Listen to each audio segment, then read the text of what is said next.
Video like जरूर कर लीजिए और ऐसे वीडियो लगातार फ्री में पाने के लिए चैनल को तुरंत सब्सक्राइब कर लीजिए और बेल आइकन को जरूर टैप कर लीजिए ताकि आगे भी सारे वीडियो आपको मिलते रहे। यूट्यूब में फॉलो करते हैं तो प्लीज ये वाला फ्री टेलीग्राम चैनल जरूर ज्वाइन कर लीजिएगा। सारे नोटिफिकेशन सारे अपडेट यहीं पे आते हैं, ध्यान रखिए। नमस्कार साथियों, स्वागत है आप सभी का स्टडी फॉर सिविल सर्विसेज में। ये क्लास है हमारी मॉडर्न इंडिया की और मॉडर्न इंडिया में आज हम लोग पढ़ने वाले हैं ब्रिटिश कालीन प्रमुख कानून। तो आज हम देखेंगे ब्रिटिश कालीन प्रमुख कानूनों को, जो कानून बने हैं ब्रिटिश काल में उनकी हम बात करेंगे।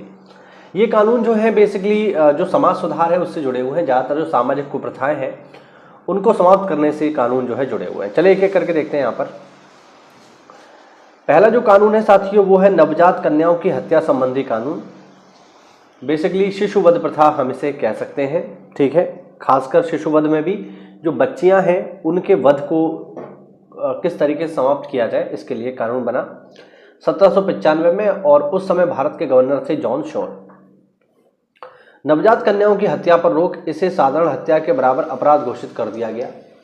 नवजात कन्याओं की हत्या से मतलब यहाँ पर यह है कि पहले ज़माने में क्या होता था कि जब बच्चियाँ पैदा होती थी तो लोगों को दुख होता था। आज भी बच्चियाँ पैदा होती हैं तो लोगों को दुख हो जाता है ना। उन्हें लगता है कि अरे ये तो बहुत ख़राब चीज़ हो गई है ना। तो ये सोच समाज में आज भी है कहीं ना कहीं, तो उसकी वजह से ये है यहाँ पे। दूसरा हम देखें तो दूसरा है बाल हत्या निरोधक कानून। ये आया है सन 1802 में और इसको लेकर के आए हैं लॉर्ड वेलेस्ली। ध्यान रखना, खासकर बंगाल के लोगों के द्वारा गंगा और समुद्र के संगम में नवजात शिशुओं को फेंकने की प्रथा यहाँ पर थी, और इसमें भी ज़्यादातर शिकार जो थी वो बच्चियाँ ही होती थी, बेटियाँ ही होती थी। तीसरा है सती प्रथा। सब लोग इसके बारे में जानते हैं।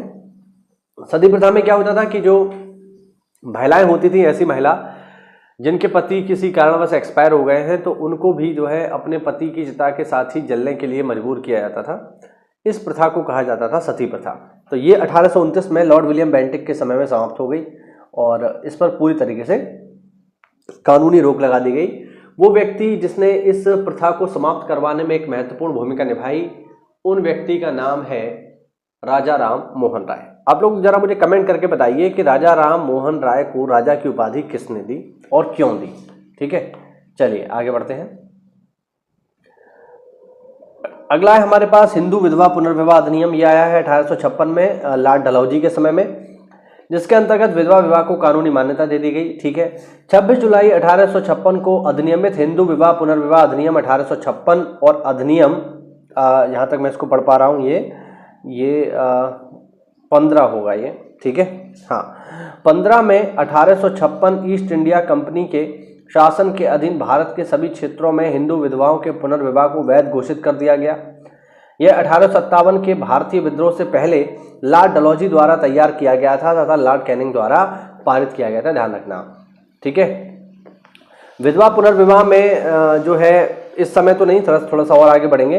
तो विधवा पुनर्विवाह में एक बहुत ही महत्वपूर्ण भूमिका निभा रहे हैं ईश्वर चंद्र विद्यासागर। ध्यान रखना, काफी इंपॉर्टेंट रोल प्ले कर रहे हैं ईश्वर चंद्र विद्यासागर। देखिए, सती प्रथा की बात आएगी तो नाम आता है राजा राम मोहन राय का, और विधवा विवाह से संबंधित कोई भी कानून बना है तो उसमें महत्वपूर्ण योगदान है ईश्वर चंद्र विद्यासागर का।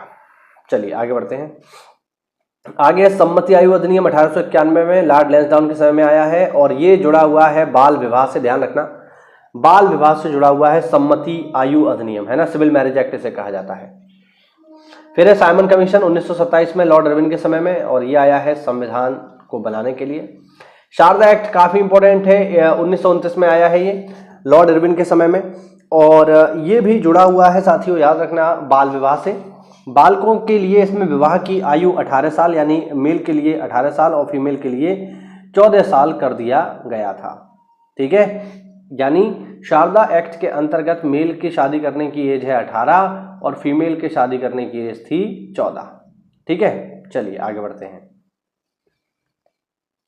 आगे है अगस्त घोषणा 1940 में आई है लॉर्ड लिनलिथगो के समय में और स्थानीय सुशासन से जुड़ी हुई है।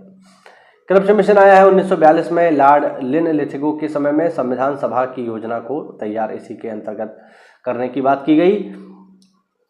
फिर है वेबल प्रस्ताव, यह आया है 1945 में लॉर्ड वेबल के समय में। सभी दलों ने मिलाकर काउंसिल का निर्माण करना है, ऐसा योजना बनाई गई। फिर है कैबिनेट मिशन योजना 1946 लॉर्ड वेबल के समय में, और इसी योजना के अंतर्गत ही साथियों संघ का निर्माण हुआ है, प्रांतों को स्वायत्तता दी गई, ठीक है। और जो हमारी संविधान सभा है उसके गठन का आधार कैबिनेट मिशन योजना ही है।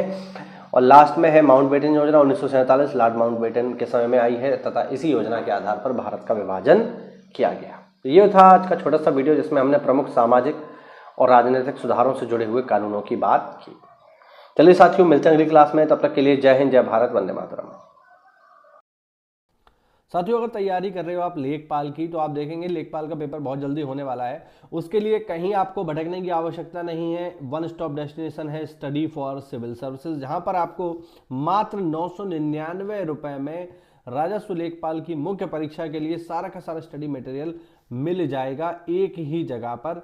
जिसमें आपको क्या क्या मिलेगा, जिसमें आपको सारा का सारा स्टडी मटेरियल मिलेगा, पीडीएफ नोट्स मिलेंगे, रिकॉर्डेड क्लासेस मिलेंगी, और जो भी लेटेस्ट ट्रेंड और पैटर्न अभी चल रहा है आयोग का उसके अनुसार आपको ये सारी चीज़ें दे दी जाएंगी। मात्र 999 रुपये में आप इस कोर्स को अवेल कर सकते हैं। आपको लगता है कि आपने बहुत सारी तैयारी कर ली है, आपको पढ़ने की आवश्यकता नहीं है, केवल टेस्ट सीरीज चाहिए, तो टेस्ट सीरीज भी आप ले सकते हो मात्र 499 में। टेस्ट सीरीज भी हमारे एप्लीकेशन पर उपलब्ध है। इसके अलावा हमारे जो टेलीग्राम कोर्सेज होते हैं वो भी जो है चलते रहते हैं समय समय पर।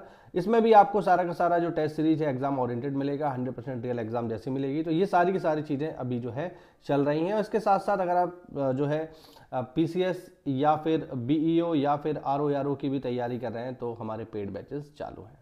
तो आज ही इनको लेने के लिए नीचे दिए गए नंबर्स पर कॉल करिए।